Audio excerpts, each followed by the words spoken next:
So today I'm going to talk about membrane distillation, a sustainable and renewable energy-driven water reclamation process. So my presentation comprises introduction, in which I'll talk about the water scarcity and the conventional desalination technologies to meet global water demands and the associated issues. And in the next, I'll talk about membrane distillation as a probable solution for the associated issues with the conventional desalination technologies. Then I will talk about conventional and novel designs of membrane distillation configurations and MD startups, followed by niche applications of membrane distillation and MD hybrids, followed by, of course, cost is very important when you go on the new technologies from commercialize. So, and at last I will summarize my presentation. So this is taken from the World Resources Institute by 2040 water stress by country.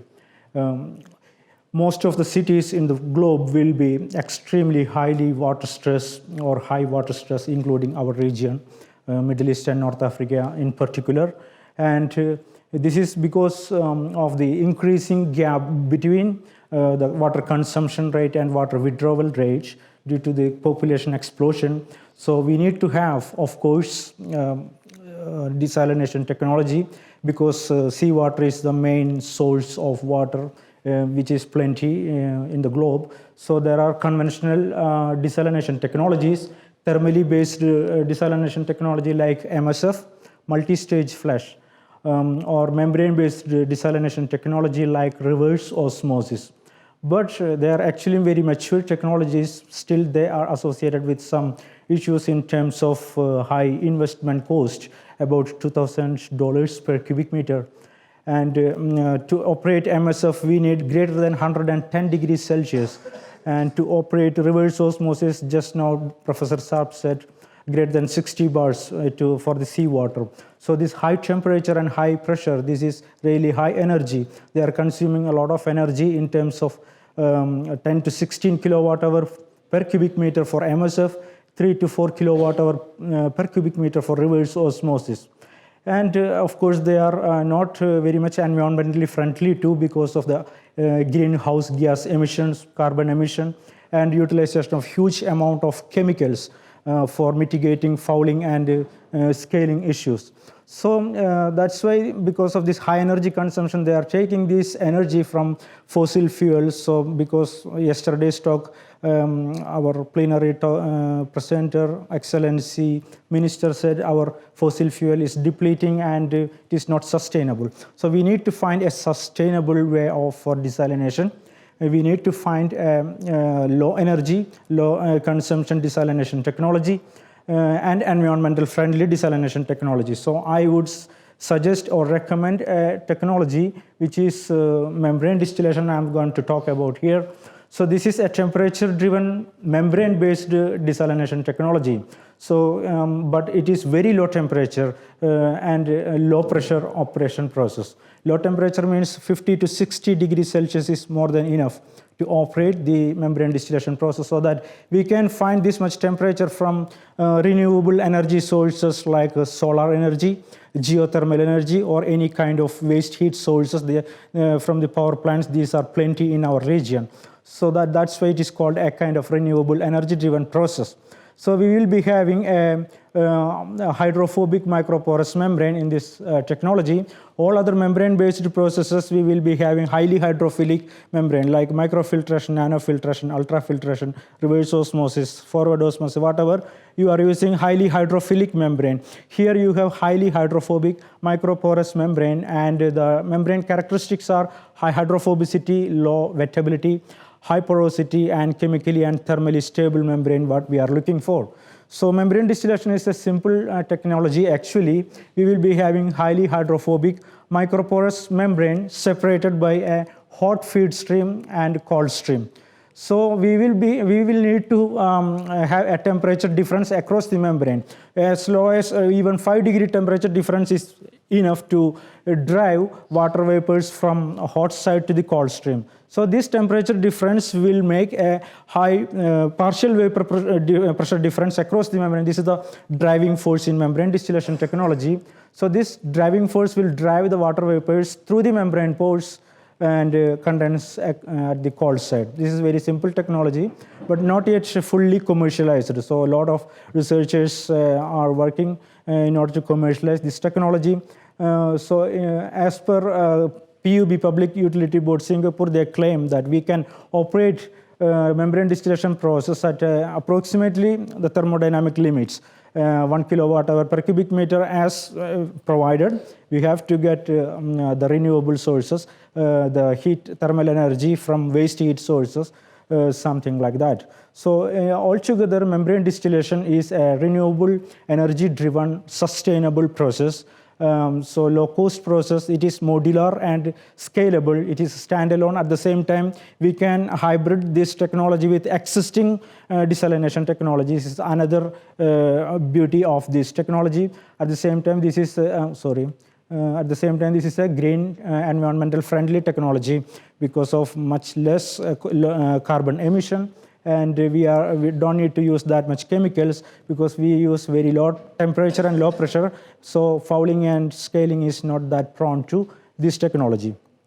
Well, so I would like to talk a little bit about the conventional membrane distillation configurations. These are the conventional configuration: DCMD, direct contact membrane distillation, air gap membrane distillation, sweeping gas membrane distillation, and vacuum membrane distillation. In all these configurations, feed stream, this is hot, red color is hot feed stream and blue color is cold stream.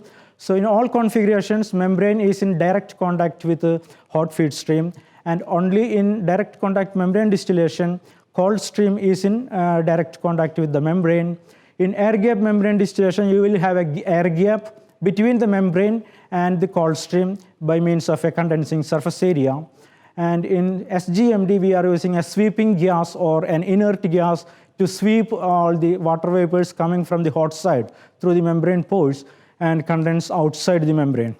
In vacuum membrane distillation, we have vacuum, and this vacuum will suck all the water vapors coming from the hot side and condense outside the membrane module. So in DCMD and AGMD, membrane, water condensation takes place inside the membrane module. In SGMD and VMD, condensation takes place outside the membrane module. Okay, so in DCMD, direct contact membrane distillation, we observe very high flux, but it requires very pure water coolant because water vapors condense along with the cold stream. In AGMD, you have very low flux, but you can use any type of seawater, any type of water as a coolant, but it is very thermally efficient. Sweeping gas membrane distillation have high flux than AGMD, but it requires a blower and condensation outside the module. In vacuum membrane distillation, it shows high flux, but it requires vacuum, but it is also vulnerable to pore wetting because we are applying vacuum to suck all the water vapors from this chamber. And almost AGMD and VMD considered as most energetically efficient and almost commercialized up to the pilot scale. Well, now I will talk about a little bit around novel designs of membrane distillation process. So this is called vacuumed air gap membrane distillation, VAGMED. So basically this is an air gap membrane distillation module, but we are applying vacuum in a controlled manner in the air gap. So this is basically a multi-stage MSMD, multi-stage membrane distillation unit. So we have multi-stages, and in each stages the temperature of the feed solution will be different. So we apply vacuum as per the saturation vapor pressure of the feed solution temperature in each stages. So vacuum will not be constant in each stage. We change as per the saturation vapor pressure, and we collect fresh water. And this is one of the pilot module what we have constructed in our lab in my previous institution, KAUST. So at one part we have hollow fiber membranes, other part you have hollow fiber condensers. You can see this in this case. This is another design. You have hollow fiber membranes outside and hollow fiber tubes inside. So feed water will pass through the lumen side of the membrane. Coolant will pass through the lumen side of the tubes, and this will insert into a hose, and we apply vacuum inside the hose, this hose. So these ideas we have already protected through United States patents and international patents. Okay, and we already have publications as well. You can go through that if you want more details. This is another design called material gap membrane distillation. Basically, this is an air gap membrane distillation. In an AGMD, air is a huge resistance to heat transfer and mass transfer, so that we are filling the air gap of an air gap membrane distillation with different types of materials. That's why it is called material gap. If we fill it with conducting materials, it is called conductive gap membrane distillation. So we are giving more chance to condense by filling with different types of materials. So if we fill it with sand, it is called sand gap membrane distillation. So also many researchers work this technology with filling with permeates or water or liquids. It is called liquid gap membrane distillation, permeate gap membrane distillation, etc. Also have few publications with the design. Another novel design is called submerged membrane distillation, which we are submerging the membrane module in either feed stream or cold stream. So in this particular case, we submerged it in the feed stream heat up by the renewable energy, solar or any other thermal branch, etc. And if we pass cold stream through the lumen side of the membrane, it is called direct contact submerged membrane distillation. We can use vacuum at the lumen side of the membrane. In that case, it is called vacuum submerged membrane distillation. We can use a bubble generator in order to mix the water. Otherwise, temperature polarization is a big challenge in membrane distillation process. In order to mitigate, we are using bubble generator. So membrane, an efficient membrane is a very important thing in membrane distillation, because now technology now, so a lot of companies now come up with different types of membranes, hollow fibers and flat sheet with different hydrophobic materials, PVDF, PTFE, polypropylene, polyethylene, so all plastics. So very cheap, membranes are very cheap, as you know. So more importantly, we have recently a lot of startups, MD startups and their niche applications. So this is, first one is Scarab company. They come up with a AGMD design. They utilized thermal heat from solar ponds, and in order to treat brackish water, municipal water and pharmaceutical wastewater.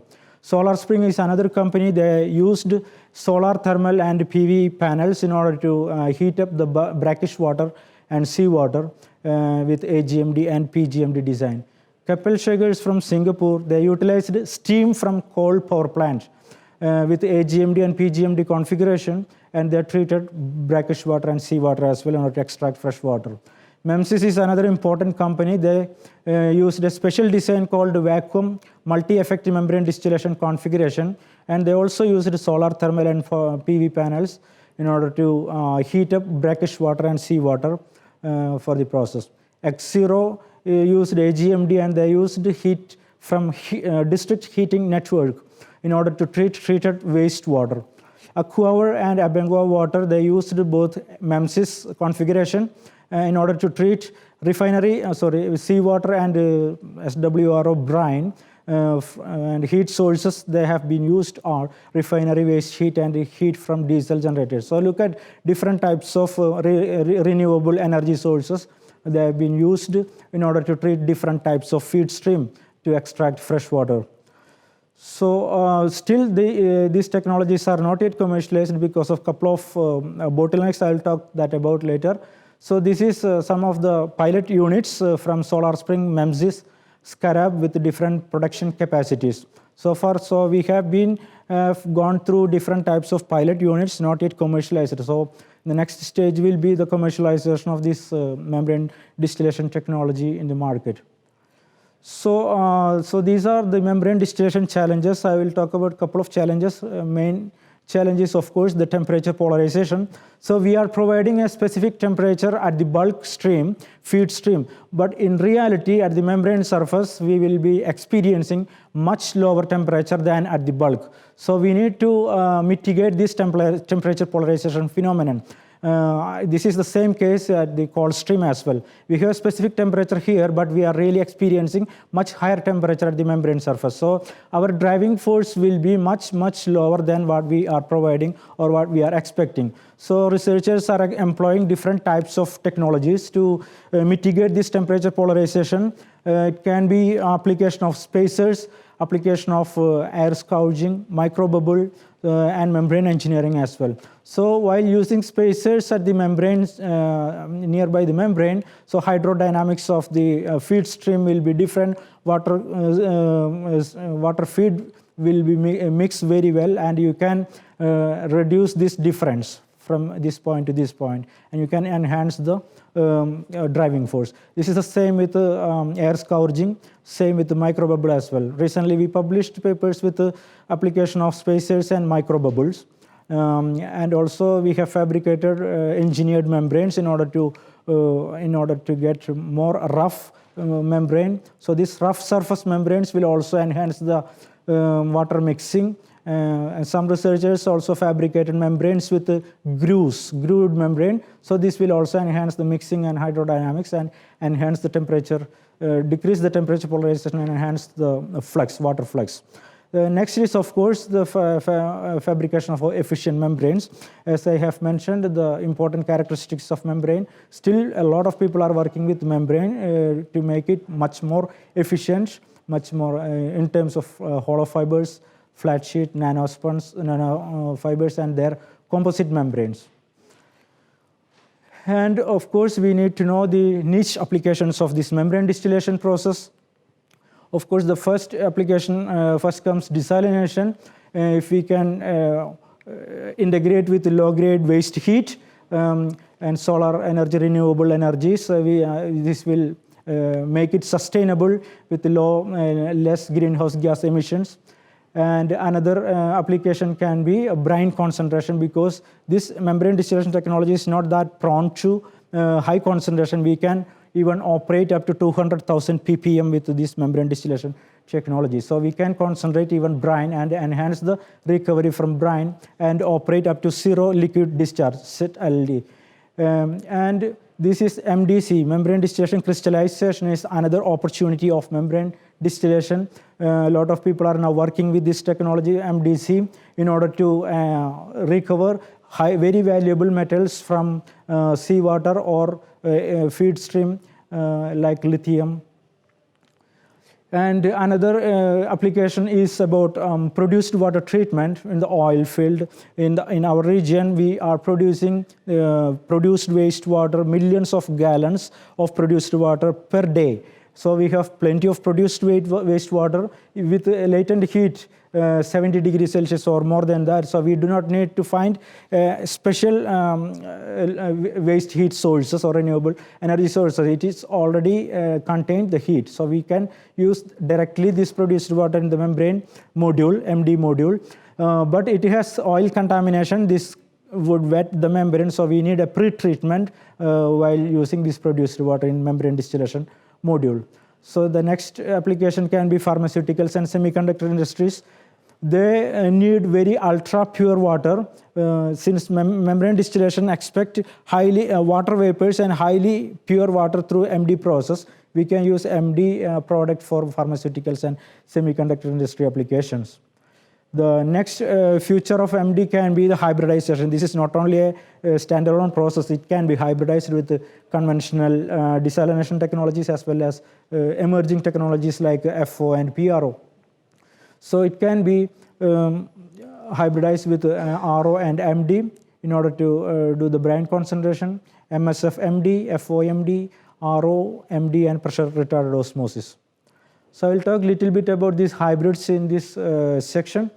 Of course, MSF brine, normally we discard directly the brine into the sea. This will also make some environmental negative impact to the ecosystem. but instead of discarding this into the sea, we can use this brine in order to recover more fresh water using MD system and reduce the waste volume is one of the application. And this is FOMD hybrid forward osmosis. So this is a novel design of FO and MD. In a single module, you can operate MD process and FO process. This is the MD chamber and this is a FO chamber. So MD feed solution will enter at this point, and as it moves from this point to this point, it will get concentrated because water vapors pass from feed solution to the cold stream. And from this point, it is enter into the FO draw solution chamber. This is highly beneficial for FO process because you are getting highly concentrated draw solution. This will increase the osmotic pressure difference and extract more fresh water from the wastewater. So at the same time, you will be having temperature over here. So high temperature will also enhance the FO water flux. That you can see from here, increase in FO draw solution temperature, you can see increase in the water flux. One of the drawback of FO process is the draw solute, reverse draw solute. So during the process, solute can diffuse to the feed solution from the draw solute. If you increase the temperature, you can see from 20 to 40 degree, you can see the reverse salt flux. It is reducing. At the same time, if you take membrane distillation, you can see exponential increase in the flux if you increase the transmembrane temperature from 20 to 40 to 60 degrees Celsius. So we also protected this idea through US and international patents. Recently, we published this work in Environmental Science and Technology. So this is another hybrid SWRO, MD, and PRO. It's a global GMVP project from South Korea. So they have 1,000 cubic meter per day reverse osmosis plant, and RO brine will directly go to the membrane distillation because MD brine, RO brine can easily treated with this technology, and they have fabricated 400 cubic meter per day. And the MD brine, it is passed through the pressure retarded osmosis process in order to generate power of 5 watt per meter square. So this is South Korean project. You can go through this paper in order to see more detail about this one. So if you go through the cost estimates, this is also very important when you go through the commercialization process of this technology. If you integrate the MD with the different technologies and different waste heat sources, and you can see as much, you can see as low as 0.26 to 0.61 dollars per cubic meter is the cost of MD process. Still, you may need a little bit more refining of the results anyway. At the same time, you can see also as high as $16 and $18 per cubic meter for MD technology integrated with different waste heat sources. So as a summary, I'm concluding MD is a green, of course, sustainable alternative desalination technology, not yet commercialized, looking into the commercialization process in the future. And it's a low energy process, waste heat or renewable energy can be utilized. Challenges are, of course, temperature polarization and efficient membranes. And MD hybrids would, of course, enhance the recovery and reduce the specific energy consumption. Operate up to zero liquid discharge. Membrane distillation, crystallization is another feature of membrane distillation technology. So that's all. Thank you very much for your kind attention. Any questions?